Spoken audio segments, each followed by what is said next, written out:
Hello friends, good evening. Welcome to Acme commerce academy. आज के session में हम कवर करने वाले secretarial practice standard 12th chapter number 3 issue of shares, offering shares to existing employees. See company existing employees को share issue करके भी capital raise कर सकती, नॉट ओनली पब्लिक के अलावा खुद के एम्प्लॉयज को भी शेयर्स इश्यू कर सकती है ना। उसके लिए 4 मेथड है। फर्स्ट मेथड है ESOS, that is employee stock option scheme. दूसरी है ESPS, employee stock purchase scheme. उसके बाद में SARS है, stock appreciation right scheme and sweat equity. तो आइए पहले देखते हैं कि what do mean by employee stock option scheme. Under this scheme company अपने शेयर्स ऑफर करती है टू इट्स परमानेंट एम्प्लॉयज, जितने भी परमानेंट एम्प्लॉयज हैं, डायरेक्टर्स हैं या ऑफिसर्स ऑफ द कंपनी और द होल्डिंग कंपनी या तो सब्सिडियरी कंपनी, इनको कंपनी अपने शेयर्स ऑफर करती है at a future date and at a predetermined price. Means price पहले ही कंपनी डिसाइड करती है कि कौन से प्राइस पे बेचना है ना। इसका बेनिफिट क्या होता है कि जब एम्प्लॉयज शेयर होल्डर्स बनते हैं, नाउ शेयर होल्डर्स मीन्स क्या है, owner of the company, right. तो एम्प्लॉय को ये फीलिंग आती है कि हमारी कंपनी है, ये हमारा है। So accordingly they try to give their best perform. इससे क्या होता है कि कंपनी की एफिशिएंसी बढ़ती है एंड ऑफ कोर्स प्रॉफिटेबिलिटी भी बढ़ती है। अभी इसका मेन बेनिफिट क्या होता है कि जो हमारे परमानेंट एम्प्लॉई है, जो those employees who are performing well, तो उनको इनका अच्छा बेनिफिट मिलता है। वर्किंग एनवायरनमेंट में भी काफ़ी इंप्रूवमेंट। तो ये सारे बेनिफिट्स ना, इसके भी कुछ प्रोविजंस है। तो आइए देखते हैं प्रोविजंस क्या है। उसकी फर्स्ट प्रोविजन है, कंपनी में offer the shares directly to the employees और through an employee welfare trust. Company या तो डायरेक्टली एम्प्लॉय को शेयर्स ऑफर करेगी या थ्रू एम्प्लॉय वेलफेयर ट्रस्ट, एक ट्रस्ट क्रिएट करेगी एम्प्लॉय वेलफेयर ट्रस्ट, उसके थ्रू शेयर्स ऑफर करेगी। नाउ ये जो शेयर्स ऑफर हुए हैं, it will be offered at a price जो मार्केट प्राइस से कम है, मार्केट प्राइस से कम भाव में, कम रेट में कंपनी ऑफर करेगी। And there is minimum vesting period of 1 year. इसमें एक वेस्टिंग पीरियड होता है। सो ये वेस्टिंग पीरियड क्या होता है? वेस्टिंग पीरियड मीन्स जिस डेट पे कंपनी ने शेयर्स ऑफर किए हैं, यहां से 1 साल का पीरियड दिया जाता है।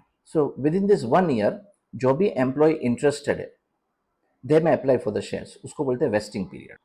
तो जिस दिन ये स्कीम दी गई है, वो स्कीम से within 1 year employee will have to apply for the shares. जो एम्प्लॉय को इंटरेस्ट है वो अप्लाई करेंगे। So that is called as vesting period. Now उसके बाद में usually company will specify the lock in period. अभी इसमें लॉक इन पीरियड भी होता है। लॉक इन पीरियड क्या होता है कि ड्यूरिंग दिस पीरियड हम हमारे शेयर्स नहीं बेच सकते। That is period during which employee can not sell his shares. Lock in period is minimum 1 year. कितना है? Minimum 1। Sometimes it can be 3 years also, but minimum period 1 year का है, maximum can be 3 years. उसके बाद में जो next है हमारा, shares issued under this scheme do not enjoy any dividend or voting right till the employee buys the shares।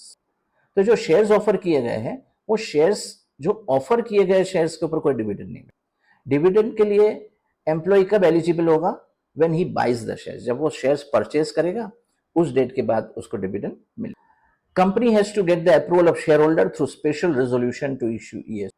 तो पहले कंपनी को शेयर होल्डर का अप्रूवल लेना पड़ेगा bye passing a special resolution in the general meeting. Employee cannot transfer his option to another person, or nor can he pledge or mortgage the shares issued। तो जो shares ESOS के अंदर issue किए गए, सी first of all जो employee को option दिया गया है by the company, this option he can not transfer, वो और किसी थर्ड पर्सन को ट्रांसफर नहीं कर सकता है। And secondly he can not pledge और mortgage. Now what do mean by pledge? Pledge means जब हम हमारे शेयर्स को एज ए सिक्योरिटी ऑफर करते हैं फॉर अ लोन। अगर हम लोन ले रहे हैं तो लोन के अगेंस्ट में हम हमारे पास जो शेयर्स है, वो शेयर्स हमने एज ए सिक्योरिटी। या तो मॉर्गेज में क्या होता है कि जो हमारे पास ओनरशिप टाइटल है, this title gets transferred to the lender. Then if we repaid the loan, उसके बाद में क्या होगा, वो टाइटल वापस हमारे नाम। So these are the provisions of ESOS. तो आइए एक बार फिर से रिवाइज करते हैं. What do you mean bye ESOS? ESOS means it is an scheme which is offered to the all permanent employees, directors and officers of the company, under which जो permanent employees है of the company or the holding company or the subsidiary company can buy the shares of the company at a rate which is less than the market price, and price is determined in advance. कौन सी price में issue करेंगे वो पहले ही advance में decide होता है. अभी इसका बेनिफिट मैंने बताया. बेनिफिट क्या होता है कि एम्प्लॉय को एक अपनापन की फीलिंग आती है कि हाँ ये हमारी कंपनी है, now we are the owner of the company. So they work with lot of efficiency. Ultimately इसका रिजल्ट किसको होता है? बिजनेस ऑर्गेनाइजेशन को भी बेनिफिट होता है, कंपनी को भी बेनिफिट होता है और वर्कर्स को भी बेनिफिट होता है. उसके बाद में हमने देखे उसके प्रोविजंस क्या है. Shares are offered to the employee directly or through a welfare trust, employee welfare trust. Secondly, the shares are offered at a price which is less than the market value. Market value से कम होगा. उसके बाद में minimum vesting period 1 year है. उसके बाद में इसमें एक लॉक इन पीरियड भी होता है. Lock in period minimum period होता है फॉर 1 ईयर.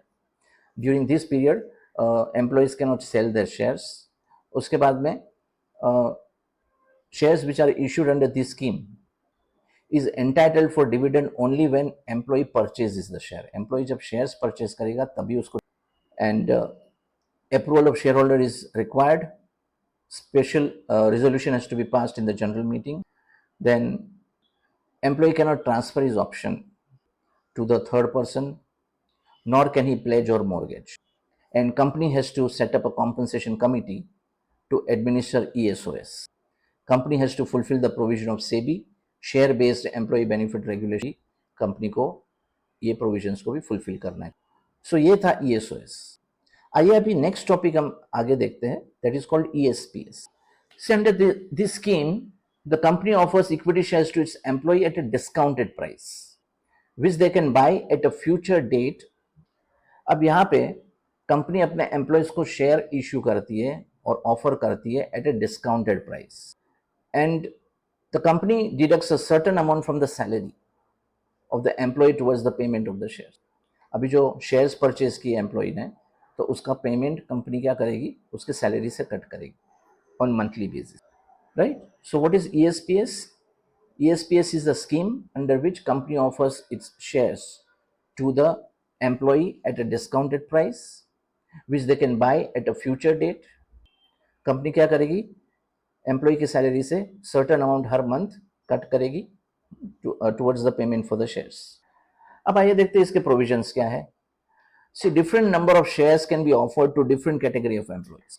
जरूरी नहीं है कि सारे एम्प्लॉय को same number of shares offer किए जाएंगे. लाइक फॉर एग्जाम्पल, अगर एक एम्प्लॉय को 100 ऑफर किए गए, इट डजंट मीन कि सारे एम्प्लॉय को 100 offer. It depends on the status of the employee, the grade of the employee. Those employees जो हायर ग्रेड पे काम करते हो सकता है उनको ज्यादा भी ऑफर हो. So different number of shares can be offered. Shares issued under ESPS should be immediately listed. इसका लिस्टिंग इमीडिएट करना है. कम लिस्टिंग इसके पहले भी मैं बता चुका हूँ. What do you mean by listing? Means registration of our security with recognised stock exchange. We have to get permission from the stock exchange for the trading of the, उसको बोलते हैं listing. So shares issued under ESPS, इसके लिए immediate listing करना जरूरी है company. इसका भी जो लॉक इन पीरियड है वो 1 ईयर है from the date of allotment. If ESPS is not part of public issue, अगर वो पब्लिक इश्यू का हिस्सा नहीं है तो minimum lock in period 1 year का है. And company has to fulfil the provision of SEBI share based employee benefit regulation 2014. इसको कंप्लाई करना है. And company has to get approval of the share holder by passing a special resolution in the general meeting. तो ये है हमारा employ stock purchase. Clear? आइए आगे देखते हैं थर्ड मेथड थ्रू विच हम एम्प्लॉयज को शेयर्स इश्यू कर सकते हैं. ये है SARS, stock appreciation right scheme. See under this scheme the employees are given a right to receive appreciation in the value of specified number of shares of the company at a future date. अब यहाँ company क्या करेगी? Company यहाँ पे shares issue नहीं करती है. Company will allot specified number of stock appreciation right units, उसके यूनिट इश्यू करती है which are linked to the value of the company share. ये किससे लिंक्ड है? कंपनी के शेयर्स की मार्केट वैल्यू से लिंक्ड है। On the date of allotment, on the relevant date, that is on the future date, depending upon the appreciation in the value of the market value of the shares, the employee is paid the appreciation value in cash through equity shares, which means जब shares की value में appreciation होगा तो ये unit है, stock appreciation right unit जो company ने issue किए हैं, it is directly connected to the market value of the shares of the company. अगर इसमें कुछ एप्रिसिएशन होता है तो कंपनी इनको एप्रिसिएशन पे करेगी, right, depending on the number of units held. जो उनका एप्रिसिएशन मतलब कि मार्केट जो उनकी वैल्यू बढ़ी होगी, शेयर्स की वैल्यू बढ़ी होगी, तो वो उनको कैसे इश्यू करेंगे? थ्रू, तो लाइक फॉर एग्जांपल एक पर्टिकुलर एम्प्लॉय ने यूनिट परचेज किया है और उसकी एप्रिसिएशन हुआ 10,000 रुपीज। सो 10,000 rupees divided by the price of the share, जितने भी यूनिट्स होंगे, तो against this shares are issued. SARS is a form of bonus compensation given to employees if the company performs well and its market price of the shares goes up. So it is kind of bonus which is directly related to the appreciation in the value of the market's share. SARS is a form of bonus appreciation given to employee if the company performs well and its market price of shares goes up. The employees does not have to pay for buying any shares. इसके लिए आपको कोई price पे नहीं करनी। Company has to give employees a vesting period of minimum 1 year to exercise this option. Company ने option दिया, यहां से एक विद इन 1 year एम्प्लॉय को ये ऑप्शन को एक्सरसाइज करना है, मतलब ये ऑप्शन को यूज करना है। There is no lock in period, vesting period है 1 year, but lock in period नहीं है इसमें। To issue SARS, company has to get approval of shareholder through a special resolution. तो ये एक पॉइंट हर जगह पे कॉमन है। We will have to get approval from the shareholder by passing a special resolution. चाहे वो ESOS हो, ESPS हो या SARS हो। Clear? So what is SARS? SARS क्या है? It is Stock Appreciation Rights Scheme. यहाँ पे कंपनी जो एम्प्लॉइज है उनको शेयर्स इश्यू नहीं करेगी, बट उनको stock appreciation right units issue करेगी, which is connected to company's shares, value of company shares. अगर कंपनी की शेयर की वैल्यू बढ़ी, then employee will be paid whatever appreciation has be done. It is type of bonus scheme, because यहाँ पर भी it is absolutely free of cost. यहाँ पे company को एम्प्लॉय को कंपनी को कुछ भी पे करने की जरूरत नहीं है, बट अगर उन्होंने ऑप्शन एक्सरसाइज किया तो जितनी वैल्यू बढ़ेगी accordingly company will pay them by issue of equity. Clear? आइए अब देखते हैं next one, sweat equity share. Sweat नाम से पता चलता है, स्वेट मीन्स पसीना। हर एम्प्लॉय अपने ऑर्गेनाइजेशन के लिए पसीना बहाता है, हार्ड वर्क करता है। So see, these are shares issued by company to its directors or employees at a discount or for consideration other than cash. It is issued in recognition of their valuable contribution. Like for example, कोई employee है, he has invented something new. कुछ उसने नया innovation किया है, new process or new method of production, and such innovation has been patented. इसके ऊपर company को patent भी allot हुआ है. So naturally, the employee has created an asset for the company. So for his valuable contribution, company क्या करेगी? Company will issue him sweat equity shares. So sweat equity shares can be issued either at discount or for consideration other than cash. मतलब उसको cash पे करने की जरूरत नहीं है, but whatever he has done for the company, उसने company के लिए जो किया है, जो वैल्यूएबल कंट्रीब्यूशन दिया है, उसके एप्रिसिएशन, उसको एप्रिशिएट कैसे करेंगे? तो कंपनी क्या करती है? वहां पे equity shares issue. Now sweat equity shares rank pari passu with other equity shares. Pari passu means carrying same right, similar rights. These shares have a lock-in period of 3 years. Sweat equity shares lock-in period 3 years.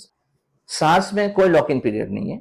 ESOS and ESPS lock-in period है 1 year, which means for 3 years they cannot sell their shares. They cannot transfer their shares on others' name. Now, for this also, company has to get an approval of the shareholder by passing a special resolution in general meeting to issue sweat equity. Clear? So ये हो गया sweat equity shares. Now see ये चारों जो topic है like ESOS, ESPS, SARS and sweat equity, ये explain the term and concept के लिए काफ़ी important. Clear? So I hope आपको methods of issuing shares to our own employees, चार मेथड है ESOS, ESPS, SARS and sweat equity, ये आपको concept पूरा क्लियर होगा. अगर आपको वीडियो पसंद आया तो इसे लाइक कीजिए, सब्सक्राइब कीजिए और शेयर कीजिए. Thank you very much.